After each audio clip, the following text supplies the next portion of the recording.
Myra here once again, and thank you for stopping by. I am so glad to see you here again. And if you are new to this channel, thank you. I'm glad you made your way here.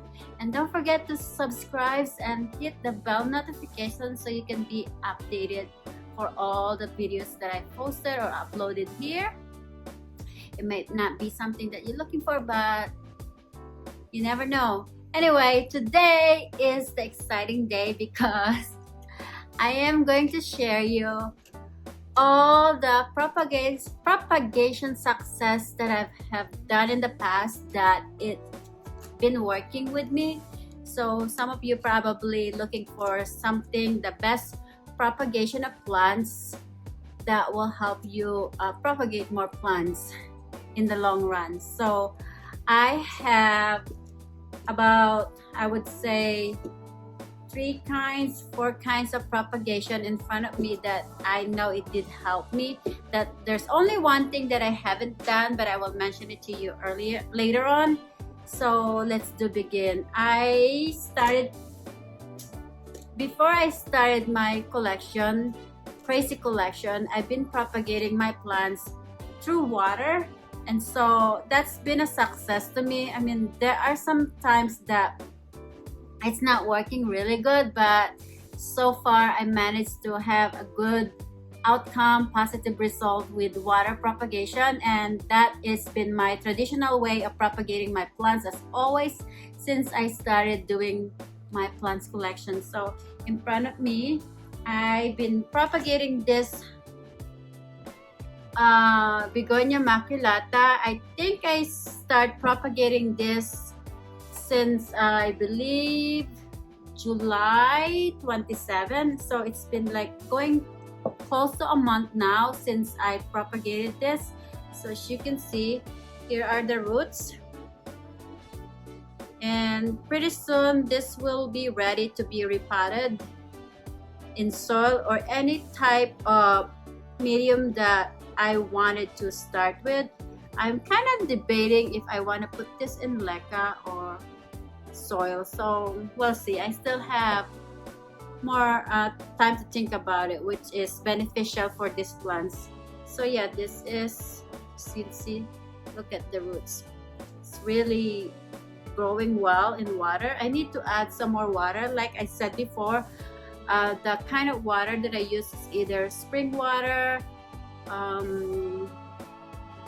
like bottled water. I don't use the tap water when propagating my plants.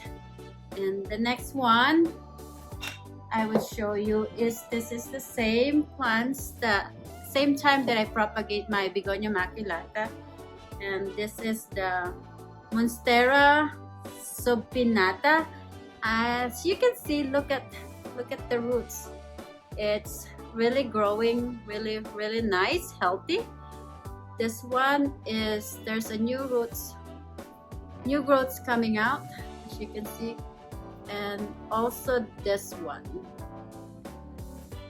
I am thinking of repotting this one in Leca when it's matured enough and ready to be transferred in Leca. That's what I'm going to do. So it didn't feels like it's hard to propagate this kind of plants in Leca. And I also did propagate a little part of the stick that has a nodes in Sphagnum moss and perlite. I will show you guys. I have here the other part of the Monstera Sopinata that I've been propagating in perlite and Sphagnum moss. And as you can see, there's a little growth sticking out. I don't know if you can able to see it or tell. It's right there. It's hard to show it because of the condensation in this glass, but right there you can see it. This is just like one piece of a stick that I decided to propagate it, thinking it might have a successful outcome. So yeah, And the other one I'll be showing you is this Hoya Carnosa green, I believe, or Hoya Carnosa speckled. This is different. It has a darker leaf, so I wasn't sure. Maybe it's because of the light that it was in. So this is mostly water propagation, and look at how crazy is the roots. So I'm going to transfer this in Leca sometime. And what else? The other one that I did try propagating also is this, they call it Philodendron penartipa. I don't know, I forget the name. So I will link the name down somewhere here so you guys can see. It's hard when I keep butchering the name, you know. It's hard to say the names correctly. So anyway, I started propagating this in water, and I decided that it's time for me to transfer in Leca. And as you can see, look at the roots. It's coming out really nice and healthy. So I'm gonna leave this in Leca until it's like whenever it's big enough. So, and then let's see what's next. The soil propagation, I have tried this in my string of hearts, and actually I have a success for it. As you can see, here it is. I have not repotted it, but I just put it in this one of the hanging planters because it's been growing so fast, really fast. So I transfer it here. This has been like, I forgot since when did I transfer. I would probably say a month or 2 months ago when I propagated this in soil, or maybe less than that. And so look at the positive result from my soil propagation. And in fact, I've already sold one of the variegated string of hearts that I propagate, so I was not able to show you guys. And then I have another one that I propagated in soil, and this is the string of heartless, and I transferred it to one of the hanging plants also. This is what it looks like. It's been growing really well. I have the string of heartless in Leca, so I decided, why can't I transfer one in soil? So I have one in soil and I have one in Leca. So yeah, this is the outcome of my propagation. This is about the same time I propagate the string of hearts together at the same time. And I will show you the other method of propagation that I tried is the Sphagnum moss propagation. This, remember, don't throw your empty container of salads because it's a great way to propagate plants, and it's cheaper, and yeah, and then you can use it for your, if you have a small room in your propagation section, it helps. I don't like using the big propagation container because I have less room. So this, I can just stack him up all like this and put this on a bright area light, and then this is all my propagation plant. You can see there's still like the sticker from the salad. I'll show you what growing in here. This one is the, oh, there's some little grass growing in there. This is the Scindapsus triobi Moonlight. This is extra, and oh my goodness, I'll show you. Look at that. You can see the roots growing underneath. I have not watered this. I pretty much just sealed it, so the humidity builds a moss, builds a moist inside, and this is what's helping to keep the sphagnum moss moist. And Here is another monthlight. I propagate this on July 27, so it's going a month now. And this is my happy month, Scindapsus triobi. Look at this. In time, I will definitely need to repot this to medium that I like to use. I don't know if I'm converting this to Leca or soil. We'll see. Look at the roots. Here are the roots. It's really proven effective. I did not water this. When I start propagating, as far as I know, I soak this in water for a little bit, and that's about it. I did not add any water since then. I just leave it close,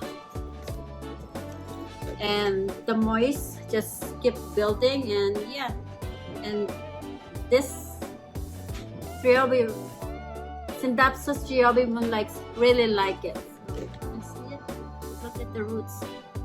That's a healthy roots there, and it's ready to be transferred. And the next one I'm growing is this.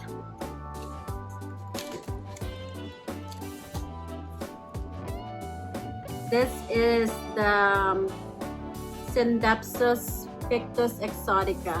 I just started growing here in Sphagnum moss, and see if there's gonna be a positive result.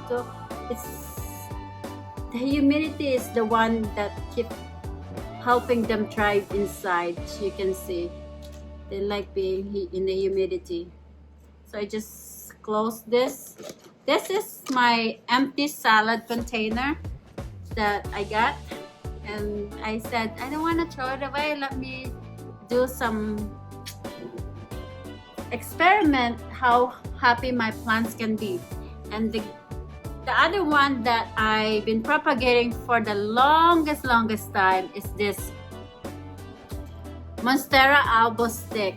I have this, oh my god, it's been a long time. I had this since January for my birthday, but it was like it's slowly coming out, sprouting out. But today I will share you the result of this. It's so exciting. So here it is. This is my Monstera albo. There's a new roots growing. You can open it a little bit so you guys can see. Right there, new growth. There's a new growth growing. I also don't water this. I just keep this humidity. Well, once in a while I will miss the side of the glass. That's about it. But I don't directly spray it into the moss because I know it's gonna, I don't want it to be like moldy or something. I just let the humidity kind of build up in there. So you can see, look at the roots underneath. See, that's a healthy roots growing right there. That's the healthy roots. In time, this will be ready to come out in this dome. I call it dome. And yeah, it's gonna be a pretty Monstera albo. So I seal this in here, and then once in a while I will open it. And that's what I do. So these are some of the propagation success that I have developed over the past like a month or two, and which is I'm happily excited about it, and so happy to share it to you guys, because who knows, you might be one day want to try the same propagation, and you know you will have a great positive result. So yeah, I hope you guys enjoy this, and give it a thumbs up if you feel like you wanted to try this next time. And it's a great way to growing more plants from your collection, and I find it really easy and exciting. I always like to start with the baby plants and seeing the growth till it matured, because you actually able to feel the accomplishment doing that way rather than buying a big matured plants. That's for me, but I don't know for other people's. But yeah, I always like to start with baby one and see it like growing little by little till it matures, and you can see the changes every day. It's exciting. I always get excited. I always get excited seeing babies growing from my plants, changing leaves, changing colors, growing roots. So yeah, that's the excitement of owning a plant and collecting plants. I don't just like to use my plants as just like decoration. I use my plants as a learning experience, you know, like every day you get to learn taking care of them, especially right now. So yeah, sphagnum moss propagation and water propagation and soil propagation seems to be the propagation that is really working for me as of now. I haven't tried propagating plants just mainly perlites. I see some people have success doing that, but I haven't tried doing that. So one day I would like to try propagating my plants in perlite alone and see how that will work, and I will share it to you guys. How exciting. So I hope you enjoyed this video, and I hope you give it a thumbs up. And if you haven't subscribed yet in this channel of mine, please do so, subscribe and hit the bell notification, and I will see you next time. Bye.